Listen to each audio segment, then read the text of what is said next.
Do you know how your reality is created? It's actually created based on the agreements that you have in life.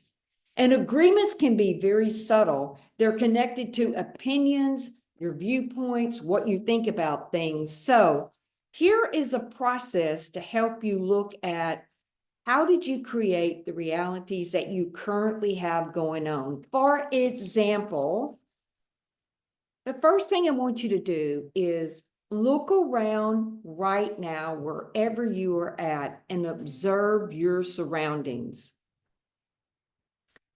Find something that you like or that you could like, okay? And maybe it's nature, maybe it's something in your room that you're viewing, or just the silence or the calmness. And last weekend, I was doing an exercise like this, and I was actually on my couch, and my location is actually a loft, and it's on Main Street in St. Joe, Texas. So I had my blinds up, and my windows overlook the whole square, if you will.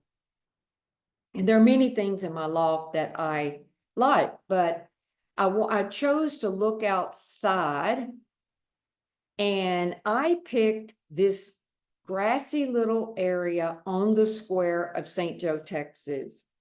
And that I was sitting on my couch looking out the window, and I chose that area. So the next thing is I want you to take a look at the object that you choose, the place that you choose, and look at the reason why you chose that subject, why you like it. What do you like about it? And when last weekend, when I looked out my window and I chose that area, it's aesthetically beautiful. Now, I thought about, because I watched them make this a very simple little spot on the St. Joe Square into something very beautiful. I watched them last summer. They planted beautiful flowers in big pots, but there was no water system there. So I watched these people, same people, every day bring over 5-gallon buckets of water in their pickup truck every day during the summer to keep those beautiful flowers alive.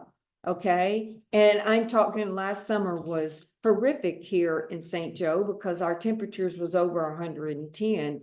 So even at 8:30 at night, you sweat after being outside for like 5 minutes. It's so blistering hot. There's beautiful trees on the square. There's a gazebo in that spot. There's grass that has to be mowed, and the sidewalks have to be weed eated. But as I looked at this location and thought how it used to be, it was kept up earlier, like last year, before the flowers planted, but not beautiful like it is now. It sits across from the traffic light in St. Joe, Texas, and there's only one light. And so when people stop, the first thing they see is "Welcome to St. Joe." And then there's an area where you can park and then go to this little spot to take a break, maybe have lunch. There's benches and huge trees with shade that provides, for whoever's there. And so those are some of the things that I love. Plus, I've got a frame of reference because I've been here for many years of what it used to look like and how it's improved. So the second thing I want you to look at is find something you can truly agree with. Well, I can truly agree with that is beautiful. They've improved it. They put a lot of love and care in that spot, and it's very, very welcoming to anyone who either lives here as a resident or someone passing through.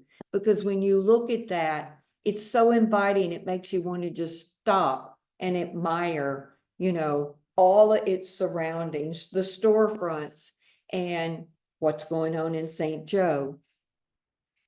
So those are some genuine things that I find a lot of harmony with. There's nature, it's inviting, it's welcoming, there's a lot of harmony in it, and it's kept up. It looks prosperous, it looks cared for. And so the way you can use this in life is if you find yourself having some negative mindsets and you're not able to grow and prosper and really see opportunities and possibilities, this is a process that you can do to just stop and inspect. What do you think about it? What's your reality on it? And look at those viewpoints and opinions to see where do they come from? Who's influencing you to think that way? This will break you out of that reality, and you can start shaping and creating the reality that you want.